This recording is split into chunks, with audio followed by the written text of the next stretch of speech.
Hi everybody, this is Feldman. I'm coming to you with a brand new video. I didn't plan on making another one of these videos, and I was quite frankly hoping I wouldn't have to. The campaign, after all, ended, 3 months ago. And once it ended, I figured I would be done with this and all of this harassment, the targeted harassment, would stop. But it hasn't stopped. In fact, it's intensified. This group of people has been taunting and terrorizing us on a daily basis. They call themselves the Wolf Pack, and they're out there making these scandalous, sensational, lying videos about me, about my wife, and about the whole situation. And not only that, it's not just the videos, but we get blackmail threats. We get threats that they're going to make up lies and go to the Time's Up lawyers. We get threats that they're going to take me to the labor board for money that's not owed to them. It's a continuous ball of perpetuated lies that they just keep making up to try and paint some picture that I'm this terrible person. Okay, so I want to start off by giving you guys the facts of the situation surrounding the stabbing that happened last week. I want to be very clear because there's been some things that have been misconstrued in the media, and my wife and I want to set the record straight by putting all of the details out there so you guys can understand what's really happening and judge for yourselves. First of all, there's been a lie that has been strewn about saying that I was attacked, but there was no flesh wound, and that I was not penetrated, and that there's no, laceration. These are all lies. They're unequivocal lies. Now, I sent a video to TMZ showing that the police were identifying the mark, that they were photographing the mark, and that they were using a little slider measurer thing to see how the width and the depth of the mark were, okay? Obviously, it's a small mark. We're not questioning that, but it does exist, and I want you all to know that. So I've brought forth this paperwork. Now, I want you to understand something. There's something called the HIPAA regulations. The HIPAA regulations basically state that no medical facility is allowed to show my medical results to the media, to any request from any personal person. It just doesn't work that way. They're not allowed to. It's illegal. So, first of all, anybody that's claiming that they've got results back and that I'm good to go and I'm safe is a lie.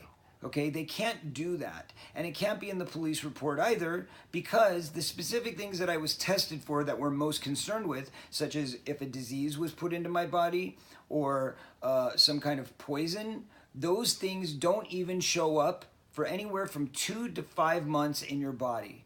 Okay, so there's no way we could have those results because they don't exist. Secondly, the poisons that we're most worried about if I was injected are both untraceable and irreversible. We'll get more into that in a minute. But for now, I wanted to show you the exact paperwork from the night that I went into the hospital. As you can see, we went to Kaiser Permanente. Here's the date that we were there.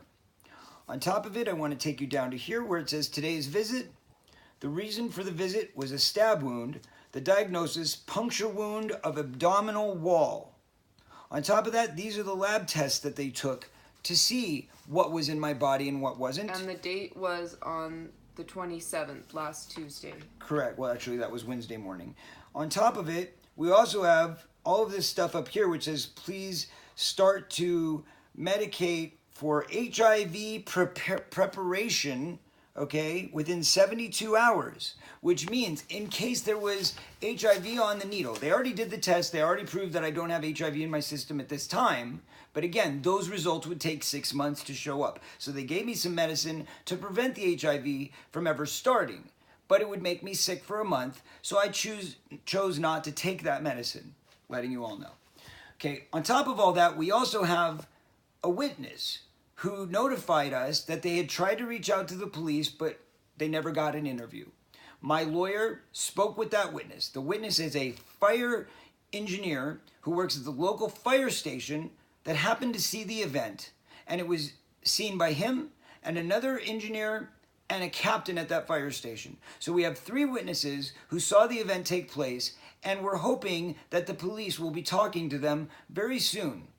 On top of that, there may be some video surveillance footage of the event as it took place. So there's that. Additionally, I want everybody to know that I am taking all of this information gathered with information that I've been collecting for about 6 months now to prove the collusion between 30 or 40 people who have created a conspiracy calling themselves the Wolf Pack and terrorizing my family on a daily basis. And it's not just my family they're terrorizing. They're also terrorizing my fans, my supporters, people like yourselves, and you know who you are, because you've had to open the door and have a surprise of somebody showing up at your doorstep, picking up the phone and having somebody call you in your real phone number. I mean, this has been happening across the board. And I've gotten reports that people have been sent to the hospital also in other places. So this is a very, very serious situation that's affecting many people. These people are relentless. They will stop at nothing. I've had to hire lawyers. I've gone to the hospital. I've had 2 attacks on my life in the past 6 months, whether they're related or not. We don't know that they're related. There is a very good chance that what happened was a random event and some gang members just tried to stab me for no reason. But there's also a very good chance that this was a coordinated attempt. We won't know until we get those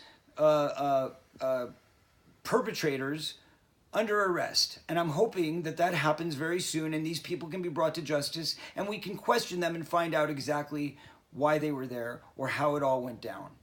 But in the meantime, I'm putting all this information together and I'm documenting it all and I'm putting it into a succinct operation, some type of documentary movie or something like that, so I can show everybody, including the legal system, including all of you, the facts of how it went all down, and so that you can hear for the first time the full truth about how my best friend was raped.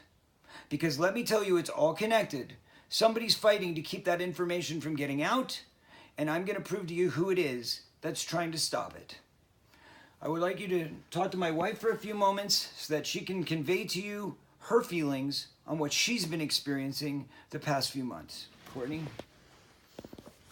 Well, someone tried to kill my husband. This group of thugs, I'm very, very angry at what happened and this group of thugs, and I hope to God that it doesn't happen again. But there's absolutely no guarantee that it won't happen again, and I need to find some way that I can be able to protect my family. Okay? Because it's not fun having to leave the house and being afraid for your life every time you leave the house. It's not okay. And nobody should have to feel that way. And there should be something someone can do to protect us or help us in this situation, because so far we don't know what to do. I don't know. I feel helpless. How am I supposed to protect my family? How is he supposed to protect himself? We don't have any protection. So I don't know. I don't even know what to do. We do have protection. We have security, but we need more security. And security is very costly. To get people with a certain permit that allows them to fire a weapon is a very, very costly thing. And if you need more than one person, because we're doing big public events where you've got to be able to look from all sides, all this stuff costs a lot of money. So yes, we are keeping the GoFundMe campaign up there. If people want to donate out of the kindness of their hearts, believe me, it means the world to us. Yeah. But we're not demanding money. We're not requesting money. We're not out there campaigning. We're not going to start a new campaign. None of that's happening. I'm leaving the GoFundMe up. It's up to you. If you want to make a donation, believe me, it's appreciated from the bottom of our hearts. And we will get back to you with all the rewards once it's all done and we can have a moment to breathe. I do want to say that we're going to add some new perks to the GoFundMe campaign that's up there, where you can have a chance to come see the premiere of my new movie. We're going to give away some tickets and maybe even some free trips or whatever. We're just doing basically all we can to survive. Whatever we can. To keep ourselves alive. Can you blame us? Until we can prove everything that's happened. But I don't have 2 years. I don't believe we have 2 years to tell that story, to make the movie, and to show the truth. So instead, we're going to do it all in the next few months. We're going to get it out. And one way or another, we're going to release the documentary that's going to expose this entire conspiracy to try to destroy us. Okay?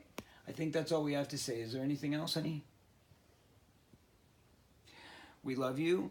We thank those of you who have been in our corner and supporting us from the beginning. And I promise you from the bottom of my heart, I would not do this if it wasn't for justice and it wasn't for truth. My family doesn't need it. My son doesn't need this. None of us need this. Nobody asked for this. Nobody. We just wanted to tell the truth. And we just wanted a bad monster to be exposed. And instead, other monsters have come in and made our lives hell. That's it. Thank you very much. We love you. Pray for us. Be with us. God bless.